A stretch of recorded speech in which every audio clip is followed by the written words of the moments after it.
আসসালামু আলাইকুম, welcome back to cooking story by Munalisa. আজকে আপনাদের সাথে ময়দা দিয়ে ভীষণ মজার একটা মুচমুচে নাস্তার রেসিপি শেয়ার করব। আশা করি আজকের রেসিপিটি আপনাদের ভালো লাগবে। রেসিপি ভালো লেগে থাকলে প্লিজ একটি লাইক দিয়ে দিবেন এবং আপনি যদি চ্যানেল নতুন হয়ে থাকেন অবশ্যই চ্যানেলটি সাবস্ক্রাইব করে দিবেন। নাস্তার জন্য প্রথমে নিচ্ছি 2 কাপ ময়দা, দিয়ে দিচ্ছি হাফ চামচের মতো লবণ, দিয়ে দিচ্ছি 4 চা চামচের মতো রান্নার তেল। তেলটা দিয়ে খুব ভালো করে ময়দার সাথে মিশিয়ে নিচ্ছি। মিশিয়ে নেওয়ার এই পর্যায়ে যখন দেখবেন এরকম মুষ্টি করলে দলা পেকে যায় তখন বুঝে নিতে হবে তেলটা মিশিয়ে নেওয়া হয়ে গেছে। এবার অল্প অল্প করে পানি দিয়ে একটা মিডিয়াম সফট ডো তৈরি করে নিচ্ছি। নর্মাল টেম্পারেচারে থাকা পানি দিয়ে এই ডোটা তৈরি করছি। ডোটা মেখে নেওয়া হয়ে গেছে। এবার ডোটা আমি 10 মিনিটের জন্য রেস্টে রেখে দিচ্ছি। 10 মিনিট পর ডোটা আরও কিছুটা সফট হয়ে গেছে। এবার ডোটা আমি আবারও মেখে নিচ্ছি। এবার ডো থেকে ছোটো ছোটো লিচি কেটে নিচ্ছি। এবার এখান থেকে একটা লিচি নিয়ে ময়দা ছিটিয়ে রুটি বেলে নিচ্ছি।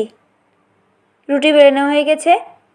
এবার আমি রুটির চারপাশ কেটে নিচ্ছি। 4 কোণা শেপ করে আমি রুটিটা কেটে নিচ্ছি।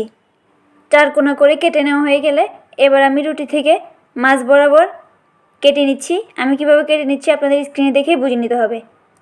সমান ভাগে চিকন চিকন করে এভাবে করে কেটে নিচ্ছি। আমি চাকুর সাহায্যে কেটে নিচ্ছি। আপনারা চাইলে পিৎজা কাটারের সাহায্যেও কেটে নিতে পারেন, এতে করে কাটতে আরও কিছুটা সুবিধা হবে।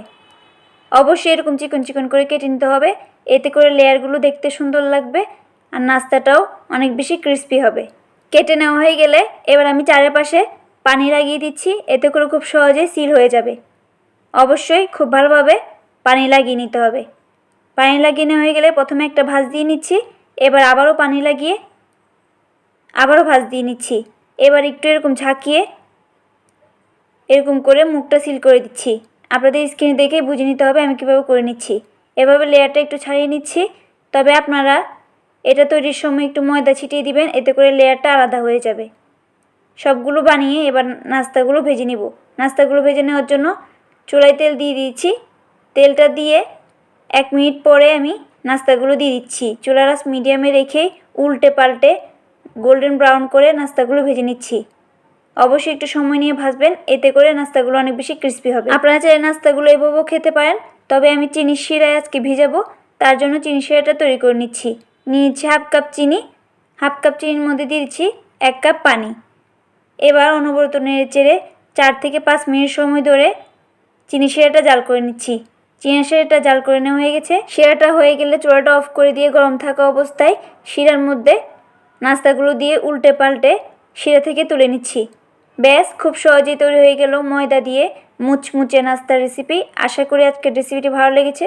রেসিপিটি কেমন লেগেছে কমেন্ট করে জানাতে ভুলবেন না। রেসিপি ভালো লেগে থাকলে প্লিজ একটি লাইক দিয়ে দিবেন এবং আপনি যদি চ্যানেল নতুন হয়ে থাকেন অবশ্যই চ্যানেলটি সাবস্ক্রাইব করে দিবেন। আর যারা ইতিমধ্যে সাবস্ক্রাইব করেছেন তাদেরকে অসংখ্য ধন্যবাদ। আপনি যদি ফেসবুক থেকে ভিডিওটি দেখে থাকেন অবশ্যই পেজটি ফলো করে দিবেন। আজকের মধ্যে এখানে বিদায় নিচ্ছি। দেখা হবে পরবর্তী কোনো রেসিপি নিয়ে। সেই পর্যন্ত সবাই ভালো থাকবেন। আল্লাহ হাফেজ।